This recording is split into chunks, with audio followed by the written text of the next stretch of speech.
연말하고 새해 넘어갈 때는 약간 통과 의례처럼 다이어리를 사고 새해 준비를 하곤 했지만 그게 얼마 못 가더라고요. 빈 공간이 생기는 게 뭔가 마음에 안 드는 거예요. 결국에는 그 다이어리를 펴보지도 않게 돼요.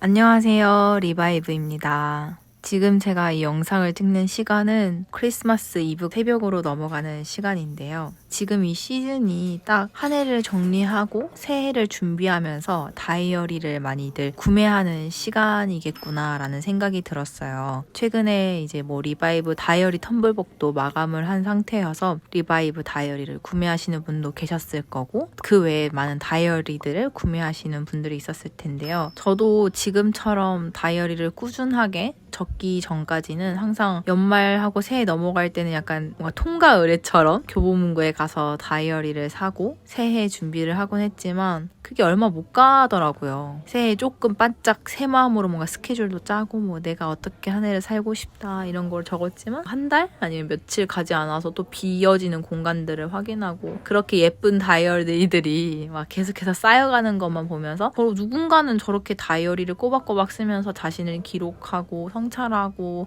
좋다고 하는데 왜 나는 이게 안 될까라고 생각했던 시간들이 있었거든요. 이렇게 꾸준하게 다이어리를 쓰고 하다못해 다이어리를 제작까지 하게 된 지는 사실 얼마 되지 않았습니다. 한 4년 정도 됐나요? 다이어리를 꾸준히 쓰는 사람을 부러워하던 제가 정말 다이어리 4년째 꾸준히 쓰면서 정말 많이 변하고 이제는 다이어리 제작까지 하고 사람들에게 무조건 일기 쓰세요. 일기를 꼭 써야 합니다. 라고 말하고 있는 사람으로 변하게 된 저로서 여러분들이 기록에 대한 두려움, 다이어리 또 쓰다가 마는 거 아니야? 하는 걱정들이 없게끔 어떻게 하면 기록을 꾸준히 할 수 있을까? 어떻게 하면 새해 새로 산 다이어리를 포기하지 않고 올해 24년도만큼은 제대로 꽉꽉은 아니더라도 나를 위해 작성해 볼 수 있을까 하는 방법들을 소개해 드리고자 합니다. 저는 다이어리 안 쓰던 사람이었는데 어느새 다이어리를 완전히 제대로 쓰게 된 이유가 다이어리를 쓰는 태도, 다이어리를 대하는 태도를 바꿨기 때문인데요. 그래서 저는 오늘 이 태도 자체에 대해서 설명을 좀 해드리려고 해요.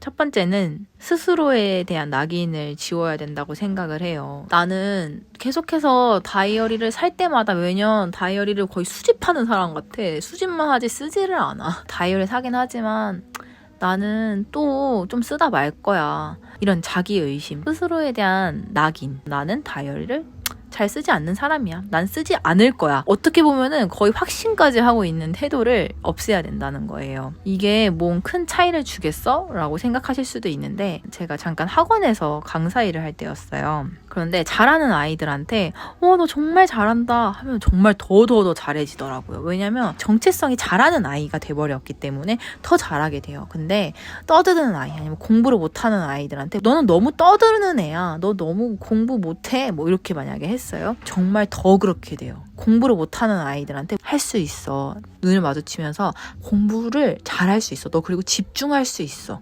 계속 말해줬어요. 진짜 수개월의 노력이 있었어요. 그 친구가 결국에는 반에서 가장 잘하는 애, 탑3 안에 들게 됐어요. 다른 학생들에게도 적용해 봤는데 똑같은 효과를 얻었어요. 그래서 저는 이거에 대해 낙인 효과라고 부르게 됐거든요. 근데 이거는 저에게도 해당됐어요. 저는 굉장히 부정적인 사람이었거든요.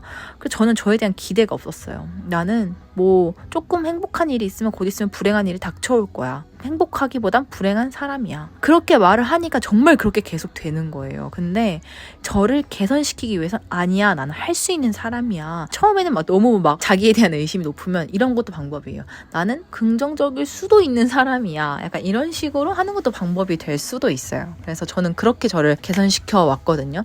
나 다이어리 여지껏 안 해왔지만 이번엔 다를 수 있어. 아니면 하다가 계속 시도하면 되지. 계속해서 나에게 긍정적인 마인드와 생각을 주입시키고 매일매일 기록하면서 너의 삶을 개선시킬 수 있어. 매일 감사일기 쓰면서 너의 부정적인 언어들을 긍정으로 바꿀 수 있어 라고 저에게 계속 심어줬거든요. 저희 리바이브 다이어리에는 확언이라는 게 있어요. 그래서 그런 확언에 너는 된다고 믿으며 되게 만들 수 있어. 너는 긍정적인 사고를 할 수 있어 라는 식으로 계속 말을 적어줬어요. 나는 다이어리를 어차피 제대로 안 쓸 사람이야 라는 낙인을 찍어버리면 정말 그렇게 흘러가는 거예요. 왜냐하면 그게 내 정체성이고 내가 나한테 그렇게 말해줬기 때문에. 애초에 이런 태도를 지우는 게 먼저 제일 첫 번째 우선으로 해야 할 일입니다. 두 번째는 멈춘 그 자리에서 다시 시작하기입니다. 이게 무슨 말이냐면 정말 다이어리를 빼곡하게 나의 일상을 제대로 적어보겠어. 누군가처럼 제대로 해보겠어. 뭐 리바이브 제작자처럼 해보겠어. 그러지 않으셔도 되거든요. 기록하다가 멈출 수 있어요. 기록도 사실 습관이거든요. 근데 이거는 기록에만 국한되는 게 아니라 내가 만들고 싶은 모든 습관에 해당되는 것 같은데요. 하다가 안 될 수 있어요. 작심삼일이 왜 있겠어요. 근데 멈춘 그 자리에서 멈춰버리면 그건 실패고 또 작심삼일로 끝나는 게 되지만 멈췄어요. 멈춘 그 자리에서 다시 시작하면 돼요. 저 같은 경우에도 정말 무너진 삶을 일으켜 세우는 과정, 저를 관리하는 기록지를 사용하면서 일으켜 세울 때 단 한 번에 성공한 게 없어요. 어느 날은 감정이 폭발돼서 막 기록지 찢어버리고 싶고 자기 관리하고 싶지도 않을 때 와요. 그날 나는 왜 이럴까? 역시 나는 안 돼. 이게 아니라 지금 그런 때구나 하고 멈춰요. 그리고 다시 한 2, 3일 뒤에 다시 쓰고 싶은 마음이 왔을 때 2, 3일 뒤에 또 마음이 생기는? 지금 적어보자. 이렇게 가벼운 마음들. 뭔가 엄청나게 완벽하게 무언가 갖춰서 하려고 하니까 그게 부담이 돼서 오히려 더 안 하는 거거든요. 근데 사실 다이어리를 왜 쓰냐 생각하면 너무 쉬워요. 다이어리를 남을 위해 쓰는 것도 아니고 검사받기 위해 쓰는 것도 아니고 뭐 그냥 내가 나를 위해 나를 기록 남기고 나를 돌아보는 거잖아요. 그러니까는 그 기록을 쓰는 이유가 나를 위해서 쓴다는 거를 이해를 하고 그걸 인지를 하면 내가 쓰다가 멈췄어요. 역시 나는 꾸준히 쓸 줄 모르는 사람이야. 이게 아니라 그랬네. 앞에 열어서 이전에 썼던 기록 조금 적어볼 수도 있고 오히려 그런 거 적는 게 부담이 되면은 잊어버리고 오늘 거 한번 써보면 되고 이런 식으로 멈춘 그 자리에서 다시 시작하는 마음을 갖자라는 태도가 두 번째로 중요합니다. 이제 새해 시작해서 새로운 마음으로 시작할 때는 뭔가 막 빼곡빼곡하게 글이 적힐 수 있어요. 근데 가다 보면 이제 새해도 헌해가 되는 날이 오잖아요. 뭐 2월, 3월만 가도 조금 설렘도 줄어들어요. 4월, 5월 가면 이제는 그냥 새해라는 느낌도 없어지죠.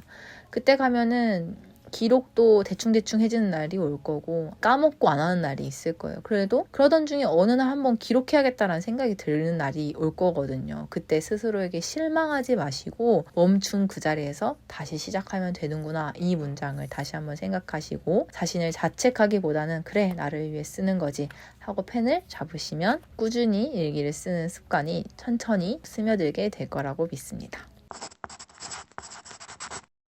마지막으로 세 번째는 때로는 빈 공간도 놔둘 줄 아는 용기를 기르기입니다. 저도 그랬고 사람들도 이야기를 듣다 보면은 빈 공간이 생기는 게 좀 뭔가 마음에 안 드는 거예요. 조금 덜 적은 날도 있을 수도 있고 빼먹은 날이 있겠죠? 다시 적으려 보니까 앞에 비어있는 게 너무 꼴배기가 싫은 거예요. 뭔가 나의 허점인 것 같고 내가 꾸준하지 못하는 것을 보란듯이 증명하는 빈칸 같고 그러면 쓸 마음도 없고 나를 자책하게 되고 하는데요. 저는 그럴 때 하는 말이 빈 공간은 대로 둬 이거거든요. 왜냐면 그때는 제가 기록을 하기 싫었나 보죠. 아니면 기록할 수 있을 정도의 체력이 안 됐거나 마음 상태가 안 됐거나 그러니까는 그 빈 공간을 그대로 둘 수 있는 용기가 필요하다. 그래서 저도 다이어리를 보면은 때로는 빈 공간들이 있어요. 저도 빈 공간을 남기는 것들을 좀 극도로 싫어했던 것 같아요. 그게 내가 부지런하지 못하고 내가 꾸준하지 못하는 것들을 증명하는 것 같아서 또 어느 순간에 그 빈 공간이 많으면 그 다이어리를 펴보지도 않게 돼요.